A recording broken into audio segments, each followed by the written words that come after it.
Where should you live in a zombie apocalypse? As with most things, location is everything, and not all communities on The Walking Dead are created equal. Here's a ranking of each one from worst to best. Huge points get taken off for this community because they don't allow themselves to settle down. This faction decided early on that they didn't want to bother with hanging on to the world that was. Instead, they decided to cede control of the planet to the zombies by living among them. Rather than build walls to keep the walkers out, they wear cured flesh masks that allow them to blend in with the dead, even strategically hurting them for their benefit at times. Part of their philosophy is that humanity needs to get back to its more animalistic roots. Therefore, they operate on a societal basis of hierarchy, with an alpha leading their every move and making all their decisions. Although they successfully eliminate walkers as a threat to their daily lives, it just doesn't feel like a great way to live. The worst part is that a whisperer is always at the mercy of their alpha. If Alpha decides the herd is moving one way, that's the way they're going. If Alpha decides to start a war with well-armed humans, they're going to war. In short, there's not much difference between a whisperer and a regular zombie other than, technically, freedom. That we are the Walking Dead. This is a great example of something that sounds terrific on paper being absolutely awful in practice. At the onset of the apocalypse, a handful of police officers in Atlanta managed to maintain their rank in society amongst the hospital skeleton crew as the city falls into anarchy. Their leader, Dawn Lerner, has the respect of her fellow officers due to her rank, which means increasingly less with each passing lawless day. Eventually, supplies dwindle, and Dawn implements a system of taking survivors in for medical treatment, only to force them to pay off the debt they've incurred for being saved. Unable to keep the tense community afloat, Dawn resorts to more hostile measures, basically enslaving anyone that the police find. In a world where humanity is scarce and decisions are being made on a life-or-death level, having to defer to the judgment and power of a former law enforcement officer just sounds like a nightmare. For Dawn and her citizens, life becomes about serving a singular goal, keeping her in power. That seems like a great deal for Dawn, less so for everyone else. Woodbury gets credit for being one of the first safe havens built from the ground up after the onset of the apocalypse. Early on in the show's timeline, the governor leads a small group of people to clear out, fortify, and make the town somewhat self-sustaining at a time when most other people were wandering the woods. Under the governor's leadership, they even managed to plant crops and get the power back on so that some small slice of normal life was restored to a little more than 70 people. However, although comfortable, the residents of Woodbury are completely unaware of the day-to-day danger they face, mostly from their insane leader. I'm sorry, it's just this place is... I can't stay here. Why? The governor, he is not what he seems to be. The viewers know the governor to be a heinous individual capable of horrific crimes. However, the average person who sees tomatoes growing in their neighborhood probably isn't looking too closely at where the latest shipment of supplies came from. This ignorance comes to a head during the war with Rick Grimes' group in the prison. The citizens of Woodbury think themselves the good guys when they launch their attack, but some of the survivors of the battle are cut down by the governor himself. Not exactly a community where you can depend on your leader. Once you survive the apocalypse, the question becomes what kind of day-to-day life is acceptable for you to survive in? For the members of the Scavengers, the answer to that question has a pretty low bar. While the people around them are clearing out prisons, factories, and small towns, a woman calling herself Jadis decides to claim a junkyard. On paper, it sounds bad. However, if you're looking to survive, it provides security as well as resources like scrap metal and even some food. Meanwhile, Jadis' policy of rarely risking her people's lives or even revealing their presence to the world means that they avoid conflict while living in relative comfort with plenty of essential supplies. Eventually, though, the war in the area becomes so large that Jadis and her people fall into the hands of the Saviors. Until then, however, Jadis has a resource-heavy community full of loyal people who stayed out of sight and therefore out of mind. They were even making groovy artwork and adopting weird eccentricities, like only speaking in broken English. These are things that people have the luxury to experiment with when safety isn't really a concern. Speaking of odd diction choices in the apocalypse, the kingdom takes the cake by forcing its most loyal members to adopt a Renaissance fair style of English as they pledge fealty to their founder and king Ezekiel. What do you think of the kingdom, Carol? What do you think of the king? While having to perform a character as family members die and society crumbles all around you is challenging to say the least, the kingdom is one of the nicer places to live. Early in the apocalypse, Ezekiel sees potential in an abandoned school and fortifies it as a place to build a community.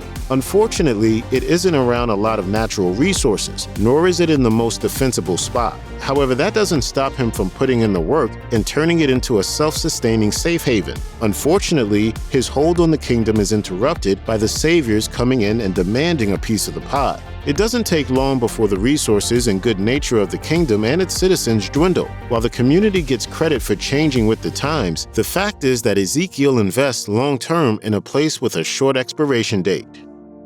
The prison may seem like a great place to live, and Rick and his group of survivors do their best to make it one for a long time. However, the logistics of maintaining a prison are a constant struggle. For one, the place was designed to be maintained by a large staff of guards, cooks, administrators, and more. When in doubt, prison labor filled in the gaps. When the survivors arrive, it's up to a little more than a dozen people to manage a massive facility. While blocking off a section of the prison is easy enough, they are constantly plagued by walkers getting past the gates. Meanwhile, its curbside appeal makes it a constant target for attacks, which is ultimately how the prison falls. In a desperate world, having something as shiny and secure as a prison is too often an invitation for outsiders to take what isn't theirs. A place can be as safe as possible from walkers, but as the show constantly reminds its audience, human beings are the real threat in this world.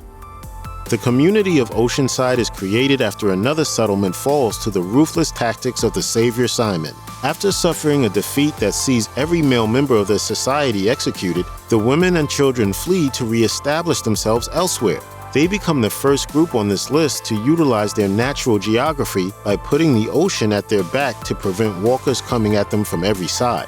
They decide that sharing what they have with the world is no longer an option because someone like Simon will eventually strong-arm their way into taking it. As a result, they spend most of their time doing the bare minimum to survive, while getting rid of anyone that might make their presence known to the rest of the world. Unfortunately, their main concern is staying hidden, which prevents them from really building the Oceanside community into something grand, until after Rick's war with Negan. Even then, resources are scarce, and Oceanside becomes little more than a stopping point for people to travel to more secure locations. However, the community gets a lot of credit for being naturally fortified from the water, as well as standing tall in the face of defeat. Oceanside also gets top marks for its resilience and tactical position.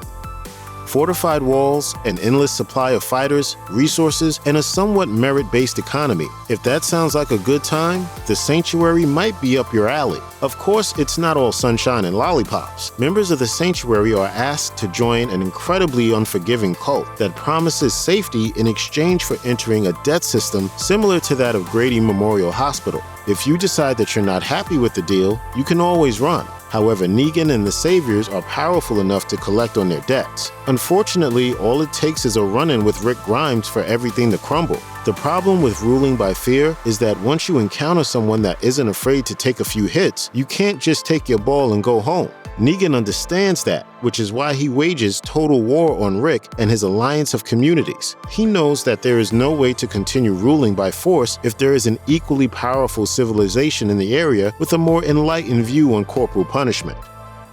Similar to the Sanctuary, Terminus is a large brick facility that is easily fortified and manned by people to ensure the dead stayed out. Its people don't even need to risk venturing out into the world for supplies. Everything they need in terms of weapons, equipment, and yes, food, is delivered right to their front door. After resorting to cannibalism following a horrific attack, Leader Gareth advertises Terminus as a safe haven for survivors. That's just the sales pitch, however. Anyone who makes it to Terminus has to give up their gear before getting made into a feast for real Terminus residents. Gareth builds a society that is sustainable and secure. However, the cost of entry is becoming a straight-up cannibal.